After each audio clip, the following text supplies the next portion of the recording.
Hello, sa mapagpalang gabi po sa inyong lahat. This is me again, Makina Adventure TV, at meron ditong Nissan Almera. So ang issue nito, naglo-low power po siya, tapos hard starting sa umaga. Low power siya pagkapaangat yung kanyang takbo. Kanyang papunta po dito sa Antipolo. Medyo parang nagpa-fuel knock yung kanyang makina. So hindi ko na po napakita sa inyo dahil hindi ko pa po na-diagnose kanina. So na-diagnose ko na po ako ng problema nito. Yan, napakita ko sa inyo. Ayan yung spark plug niya. Ito yung naging ko. So kaya mahalagang every PMS, check po natin itong spark plug. Tignan nyo po yung parang kanto. Parang kayo dun sa may kanyang tip. Yan. Kita nyo po parang may ano siya, no? May ukay. So nakapagtadal iridium type po ito, no? Wala pa itong 100,000 km ang tinatakbo. Ang iridium type po kasi usually every 100k ang kanyang palitan. Dahil maganda po ang durability ng iridium type na spark plug, kaya nakakapagtaka kung bakit ganun po yung nangyari. So ito po yung bago, no, kaparehas po nito na spark plug ay sa mga Corolla Altis na bago na modelo. Ayan, makita nyo po, ito yung bagong spark plug. Pakita ko po sa inyo yung spark plug. Ayan, kita nyo, wala siyang kanto, no, malinis yung kanyang tip, wala siyang hukay. Ayan, ganyan po yung bago na spark plug. Kumpara nyo dito sa luma, ito po. Ayan, may hukay. So hindi na pa naabot yung kuryente, yung kanyang tamang gap. Kinahirapan siya mag-start sa umaga ng low power. Okay, so ayun po yung pag naranasan po yung ganitong problema, minsan nakalala po natin mga sensor or electronic na yung problema, no? Kaya mahalaga na papay-scan muna tayo bago natin i-diagnose ng problema. So kaya nag-scan po tayo, wala pong lumabas na error code. So nag-focus ako sa mechanical problem, spark plug, ganyan. Nag-check ako ng air filter, throttle body. So bago yung kanyang air filter, yung throttle body po niya napakalinis pa. Ayan, so isa pa po naging problema ito kanina, nag-aircon po tayo, nag-drop yung kanyang RPM, namamatay po yung makina. Okay, hindi niya nakocompensate yung load ng makina. So ito po, napaka-basic lang ng problema, spark plug lang. So ingat po kayo sa mga pinag-checkan nyo ng mga mekaniko. Mamaya kung ano na mga i-recommend sa inyo na papalitan. Yan, spark plug. So kakabit na po natin. Tapos sinek ko rin po dito yung kanyang ignition coil.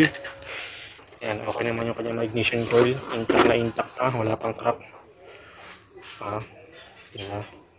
Malinis pa naman yung kanyang contact sa loob. Yan, so mapalit lang po tayo ng spark plug. And then i-start na po natin. Para makita po ninyo na hindi na po siya hard starting. Okay? So ayun po mga kamakina, nabunan natin yung nakabit natin yung spark plug ng Almera.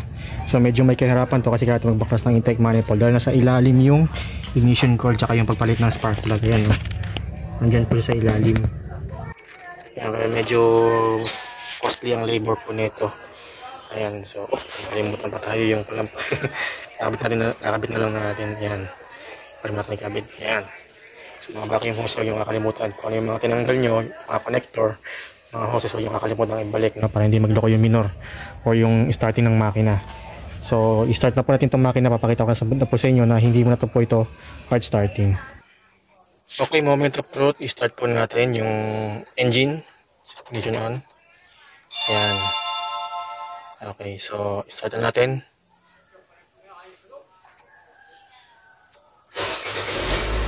Yun, one click na lang. Hindi siya hirap mag-start, no? Nagagaya nung kanina na medyo hirap po siya. Ang tagal niya magredondo bago mag-start. Dahil nga po yung gap ng spark plug, hindi na-reach yung tamang electricity na kailangan ng makina para mag-ignite yung air and fuel mixture. Kaya nahirapan siya mag-start. Okay, so pag in-aircon na po natin, tingin na po siya mag-drop ng RPM. Okay, yun natin yung aircon. Ayan. Ayan. Hindi na po siya namamatayan ng makina. Okay. So yun lang mga kamakina, no? Napaka-basic lang ang problema pala niya.